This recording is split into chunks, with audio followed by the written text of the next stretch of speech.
Kita baru menyelesaikan jihad kecil. Kita akan menghadapi jihad besar, jihadul akbar. Jadi kalau ada di antara kita yang menganggap jihad itu harus dihilangkan, dialah musuh Islam. Bismillahirrahmanirrahim. Bismillahirrahmanirrahim. Assalamualaikum warahmatullahi wabarakatuh. Asyhadu an la ilaha illallah wa asyhadu anna Muhammadan abduhu wa rasuluh. Allahumma sholli ala Muhammad wa ala ali Muhammad. Jamaah dan kaum muslimin di seluruh dunia, di seluruh Indonesia, di seluruh tempat yang bisa mengikuti proses siaran channel Ustadz Alfian Tanjung. Pada hari ini, pada jam ini, pada kesempatan ini kita akan membahas jihad dalam konsepsi Islam, atau dalam bahasa yang lain, indahnya jihad, mulianya jihad.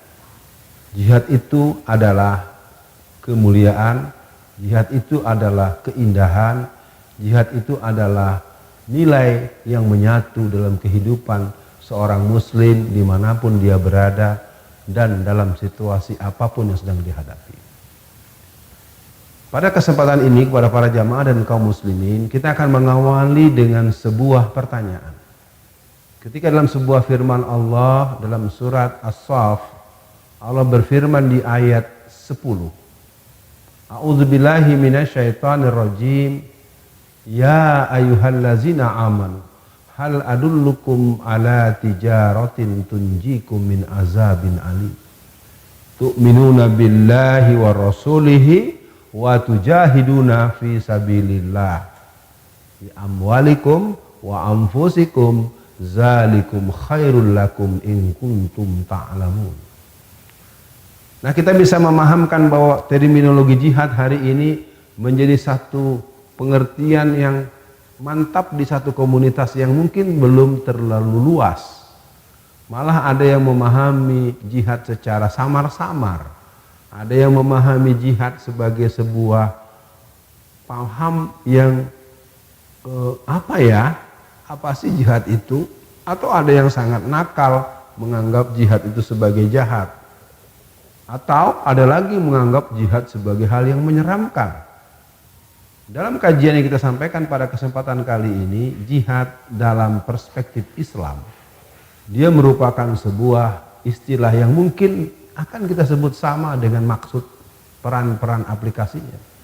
Ada jihad, ada puasa, ada haji, ada umroh, ada zakat, ada infak, ada menikah, ada waris. Banyak istilah-istilah yang ada, dan jihad salah satu istilah yang dikenal dalam khasanah Islam. Nah, pada kesempatan kali ini kaum muslimin, umat Islam dimanapun Anda berada, Anda harus sampai kepada pemahaman jihad is the best. Jihad is the way of life. Jihad itu adalah jalan hidup seorang muslim. Maka kita mencoba melacak dulu akar kenapa jihad berubah dengan makna-makna yang jadi sangat tidak karuan. Kenapa jihad berubah dengan cerminan yang sangat retak, dengan pengertian-pengertian yang ngawur. Nah, ini harus kita dudukan. Memang inilah salah satu doktrin yang sangat tertanam kuat dalam jiwa as-sabiqunal awwalun. Rasulullah dengan sangat piawai dengan bimbingan Allah dan malaikat Jibril tentunya sebagai petugas yang disuruh oleh Allah untuk banyak melakukan proses transformasi, transfer dan penyampaian wahyu-wahyu Allah. Mengajarkan kepada kita secara teoritis, secara landasan-landasan syar'i, dan juga secara aplikasi dalam bentuk praktek. Jihad itu adalah keyakinan dalam bentuk semangat, ajaran yang mengajarkan kita untuk sungguh-sungguh, ajaran yang mengajarkan kepada kita untuk melakukan tindakan penjagaan kewibawaan dan eksistensi Islam. Tidak ada jihad bagi orang yang tidak beriman dan tidak berilmu tentang Islam. Kalau kita mendengar istilah-istilah yang dinisbatkan kepada jihad seperti teroris lah namanya, apalah namanya. Itu adalah omongan-omongan mulut-mulut orang yang di hati mereka tidak ada keimanan.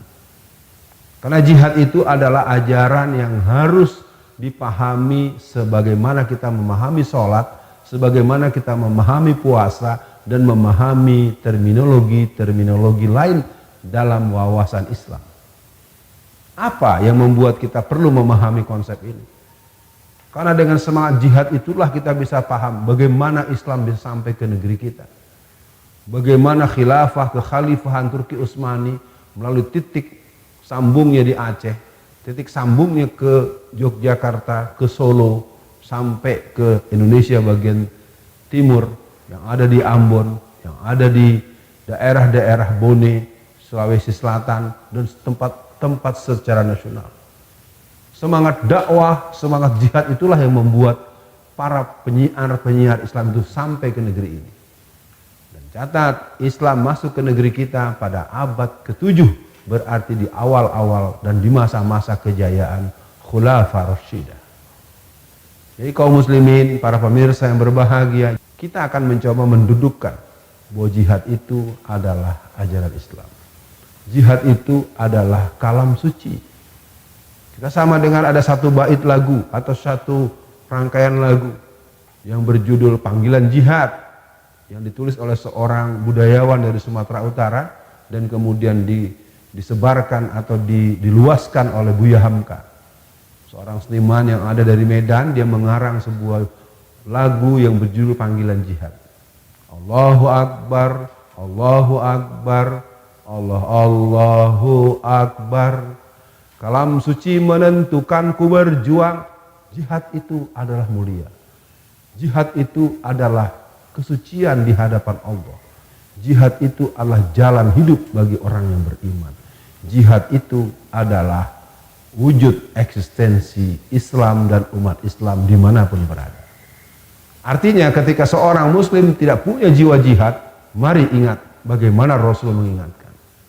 Diharamkan kepada kamu yang dalam hidupnya tidak pernah punya cita-cita berjihad untuk Islam.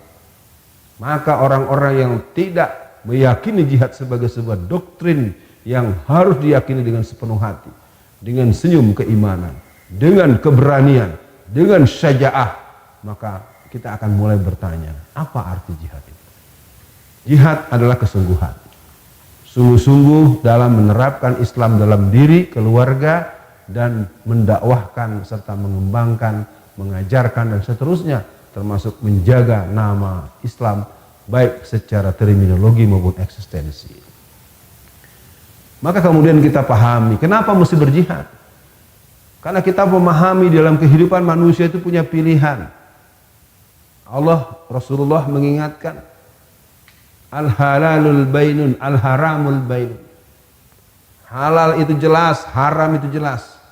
Dan orang-orang yang tidak mengerti hakikat keimanan, tidak mengerti hakikat keilmuan Islam secara maksud dari ajaran Islam itu sendiri, cenderung mengajak kepada yang haram. Kita sama tahu bagaimana di seluruh dunia orang-orang beragama dengan seluruh kitab yang ada melarang minuman keras. Tapi ada satu kebijakan yang diambil di satu negeri yang mayoritas Islam, tapi justru malah mempersilahkan pabrik, produksi, dan penggunaan itu sebagai hal-hal yang dianggap kearifan lokal. Itu kearifan lokal setan, kearifan setan lokal, bukan kearifan orang-orang yang beriman. Karena Allah mengingatkan, ya ayyuhallazina amanu innamal khamru wal maisiru wal azlamu wal ansabu min amali syaitan fajtanibuhu la'allakum tuflihun. Maka orang-orang beriman akan berjihad untuk memberantas kemaksiatan. Karena dakwah pun bermata dua, amar ma'ruf nahi mungkar.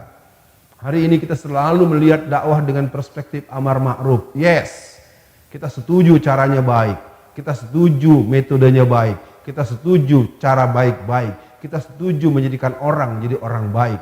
Tetapi kita pun setuju untuk menolak orang yang mengajak pada kejahatan. Disitulah disebut dengan nahi mungkar. Bab nahi mungkar akan diisi oleh barisan jihadis. Jihadis bukan teroris. Insya Allah pada kesempatan lain kita akan lebih mengurai apa itu jihadis dan apa itu teroris. Kesempatan hari sebagai sebuah kajian pengantar, jihad itu diperlukan agar kita mengerti bahwa menegakkan Islam itu membutuhkan perjuangan. Kenapa? Karena disitulah Allah akan melihat, sungguh-sungguhkah kita menjadi muslim yang baik? Sungguh-sungguhkah kita menjadi orang yang tertib ibadah, kokoh akidah, dan menjaga akhlakul karimah? Tentunya dengan revolusi akhlak, bukan dengan revolusi mental. Kita punya Allah, kita punya Pancasila. Sila pertama ketuhanan yang Maha Esa. Tuhan yang Maha Esa adalah Allah Subhanahu wa Ta'ala. Allah Subhanahu wa Ta'ala menurunkan Al-Quran. Al-Quran mengajarkan kepada kita bagaimana hidup dijalani. Salah satu bagian dan ayat-ayat yang diterangkan dalam Al-Quran adalah bab jihad. Jadi jihad itu adalah tanda bahwa Islam itu eksis. Jadi kalau ada di antara kita yang menganggap jihad itu harus dihilangkan, dialah musuh Islam. Siapa orang yang mengecil-ngecilkan makna jihad, siapa orang yang menuding-nuding terminologi jihad yang pernah ada, dia bisa diduga sebagai orang yang jauh daripada hidayah Allah. Jihad kan bukan perang saja. Iya, jihad bukan perang saja. Bahkan pada zaman Rasulullah, jihad dianggap satu hal yang mulia, dan perang disebut dengan jihad kecil. Setelah selesai perang Badar di bulan Ramadan, Rasulullah berkata kepada para sahabat, wahai sahabat-sahabatku, atau menjelang Ramadan dan seterusnya di masa Ramadan di mana kita sama-sama perang Badar berlangsung, maka Rasul bilang, kita baru saja menyelesaikan jihadul asghar. Kita baru menyelesaikan jihad kecil. Kita akan menghadapi jihad besar, jihadul akbar, yaitu yang berhubungan dengan amal-amal penahanan nafsu, menjaga nafsu.